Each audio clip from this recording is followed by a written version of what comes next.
प्रिय देशवासियों, एक समय आसाम के अंदर आपने सुना होगा, शायद आप को नए लड़के जेनजी को तो मालूम भी नहीं होगा। आसाम के अंदर बहुत बड़ा अलगाववाद, अलग देश की मांग हो रही थी और आतंकवाद का गढ़ बना हुआ था। बहुत सारे ग्रुप आसाम के अंदर डेवलप हो गए थे जो आपस में लड़ रहे थे, इंसर्जेंसी क्रिएट कर रहे थे, देश के खिलाफ लड़ रहे थे, सेना के साथ लड़ रहे थे। उनके बहुत सारे डिमांड थी कि उनको अलग देश कर दिया जाए और उनको स्वायत्तता दी जाए। बहुत सारी ऐसी डिमांड थी जिसको कि सरकार नहीं कर सकती थी और बरसों तक, करीब 20 साल से ज़्यादा तक ये संघर्ष चला और ये लड़ाई चलती रही। ये कांग्रेस की क्रिएट की हुई थी जो आपस में हिंदुओं को आपस में लड़ा दिया विभिन्न ग्रुप बना करके।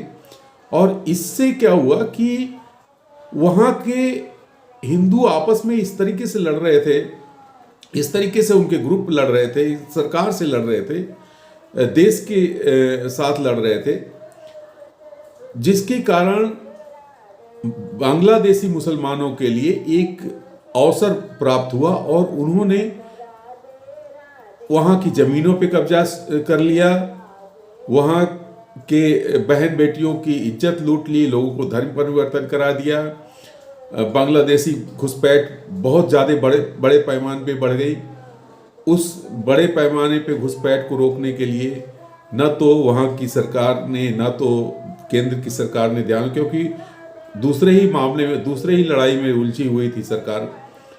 तो एक पूरी डेमोग्राफी जो 80-90% आसामी हिंदुओं की जनसंख्या थी, वहाँ पर 10% मुस्लिम थे, वो बढ़कर के 40% हो गए और उस पर किसी ने ध्यान ही नहीं दिया। अब जब 40% हो मुस्लिम हो गए तो नेचुरली वो अपना खेल तो शुरू कर दिए। उन्होंने धर्मांतरण करना शुरू कर दिया, वहाँ बहन बेटियों को उठाना शुरू कर दिया, ज़मीनों पे कब्जा करना शुरू कर दिया। अब ये ग्रुप को अब इन हिंदुओं को अपने सर्वाइवल की दिक्कत होने लगी, तब ये सारे ग्रुप खत्म हो गए। आज कोई उल्फा और ये सारे संगठन, जो बहुत सारे संगठन थे, वो सारे 5 या 6 संगठन थे, वो सब अब कोई नाम भी नहीं सुनता है, क्योंकि अब इनके सर्वाइवल की दिक्कत हो गई। अब वहाँ पे हिंदुओं की जनसंख्या इस तरीके से घट गई कि आज वो कब इस्लामीकरण हो जाए आसाम का कभी नहीं कह